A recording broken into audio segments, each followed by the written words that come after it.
L'assaut du site d'In Amenas terminé, l'heure est au bilan. Un bilan loin d'être définitif pour le moment. Le dernier chiffre évoqué fait état de 48 morts parmi les otages. Ce lundi après-midi, le Premier ministre algérien devrait dresser un bilan officiel. De son côté, le gouvernement japonais a envoyé des émissaires sur le site d'In Amenas. 9 Japonais sont morts durant la prise d'otages, une dizaine d'autres est toujours portée disparue. Dans la journée de dimanche, le combattant islamiste Mokhtar Belmokhtar avait revendiqué cette prise d'otages. Un important stock d'armes avait été retrouvé après l'assaut. Des dizaines de fusils mitrailleurs, des grenades et des explosifs. Un arsenal qui pourrait provenir de la Libye, selon des sources algériennes. Plusieurs rescapés ont raconté ce qu'ils avaient vécu lors de cette prise d'otage.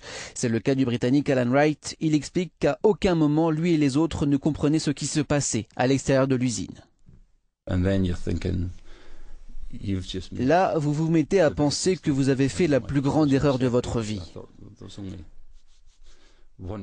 On a été séparés et là je me suis dit qu'il n'y avait qu'une raison pour qu'on soit séparés. Cela voulait dire qu'ils allaient nous relâcher, on allait partir. Mais c'était horrible, vraiment horrible. Vous vous échappez mais en fait vous restez aux mains des terroristes. Après un cauchemar qui aura duré 4 jours, Alan Wright est désormais retourné auprès des siens. L'une de ses priorités sera de tourner rapidement la page d'In Amenas.